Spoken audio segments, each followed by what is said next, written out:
Well, it's all happening in Parliament this week, and we've seen already the first big move from the Labor government. You know they're going to do it. They're going to slash HECS debt. They're also going to move, or have moved this morning, to make children safer in childcare. A few changes there. The other side, well, Barnaby Joyce, Michael McCormack are pushing for net zero to be dropped.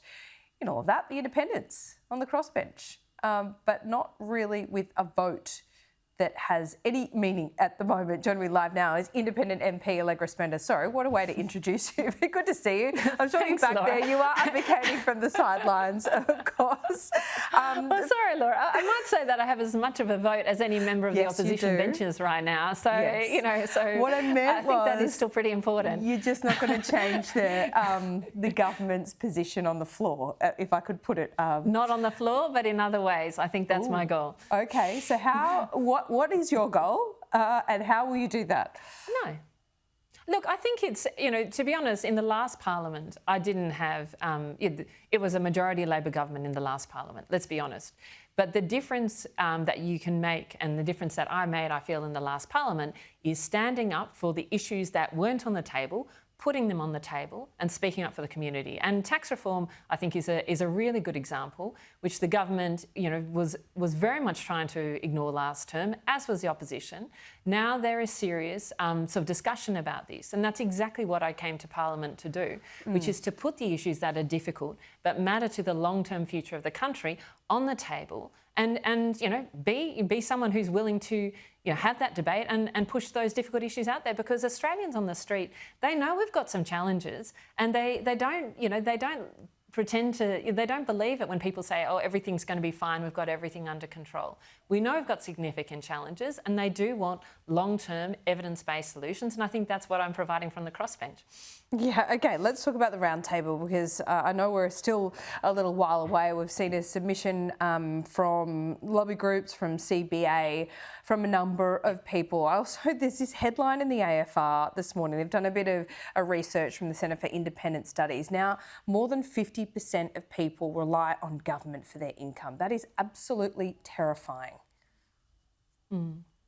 Look, I think, you know, that we want to be a country where people have the opportunity to work, and as many people as possible are contributing, you know, to net position to tax. Now, you know, we know that there are some people who, you know, who need that support, but I think what we should be doing is trying to make sure that we are creating the environment that helps as many people as possible to be positively contributing in terms of working and contributing to tax. You know, I know that the article also hit concerns about the NDIS, and I think you know, this is an area where I think we really do need to work out how do we address the growth of the NDIS, because Well, can't we just it go is back a to that program first which principle, that it's for the profoundly disabled? That's what it was designed for. Look, I think that the Grattan Institute, for instance, has come up with some significant reforms that they are putting forward, because, you know, I've spoken to families across the community, you know, who have had life-changing support from the NDIS.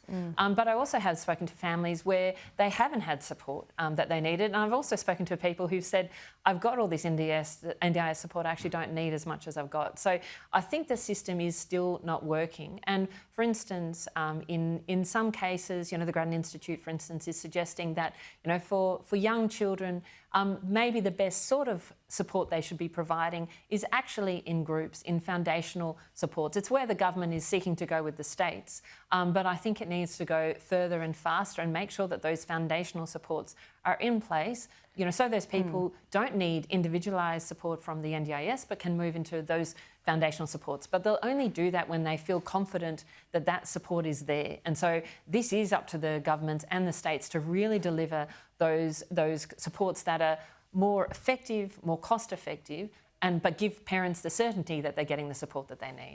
When it comes to productivity reform, I mean, the unions are talking about working less hours and somehow that's more productive. Do you get that? I don't. Explain it to me. I think that, you know, let's look at how Australia has grown its living standards. We have grown our living standards through productivity increases. That is 80% of the growth in living standards. And so, sure, people can make individual choices about, you know, do they want to work full time? You know, maybe they do want to cut down to 4 days I think those are choices that individuals should be able to make, and I think that's really important about balancing your own life. But if we're looking at the overall, in the overall country and what everybody wants, some people want to work 5 days a week. Some people take on extra hours because, for them, it's that opportunity to earn more.